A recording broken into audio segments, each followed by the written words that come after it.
పేరు Bupa Srinivas, BC ఉద్యమకారుణ్ణి, Shaligouraram మండల BC నాయకుణ్ణి. ఈరోజు తీన్మార్ మల్లన్న గారి మీద జరిగిన హత్యాయత్నం కానీ, ఆ ఆఫీస్ మీద జరిగినటువంటి విధ్వంసం కానీ, దీన్ని బీసీ సమాజం తరపున తీవ్రంగా హెచ్చరిస్తున్నాం. ఇలాంటి దాడులను బీసీ సమాజం ఎప్పుడు కూడా ఒప్పుకోదు. ఎందుకంటే ప్రజాస్వామ్యంలో రాజకీయంగా తెలుసుకోవాలి తప్ప ఇలాంటి దాడులు అనేది సరికాదు. ప్రజాస్వామ్యంలో కవిత గారు బీసీ ఉద్యమం ముసుగులో తీన్మార్ మల్లన్న గారి మీద దాడి చేయించడం అనేది చాలా హేయమైన చర్య.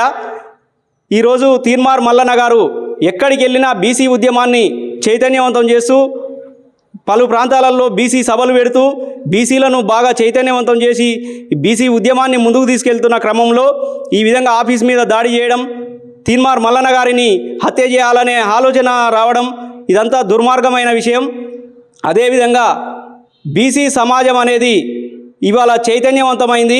అందుకే ఈ ప్రభుత్వం 42% రిజర్వేషన్లను స్థానిక సంస్థలలో ఇస్తామని చెప్తున్నప్పుడు దానికి ఈ బీసీ సమాజం సంతోషం వ్యక్తం చేయాలి తప్ప కల్వకుంట్ల కవిత గారికి ఏమి పని?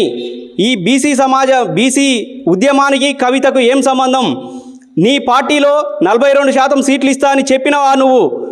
అలాంటి నిర్ణయం ఎందుకు తీసుకోలేదు?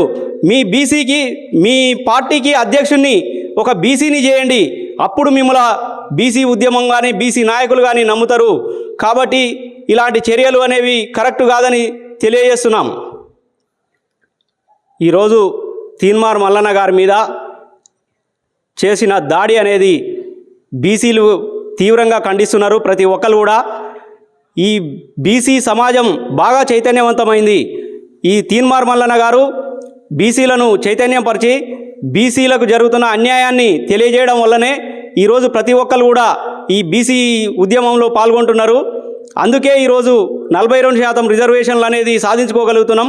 కాబట్టి తీన్మార్ మల్లన్న గారి మీద ఎట్టి పరిస్థితుల్లో ఏదో ఒకటి చేయాలనే విధంగా కుట్రలు చేస్తున్నారు. కాబట్టి దీన్ని తీవ్రంగా పరిగణిస్తున్నాం.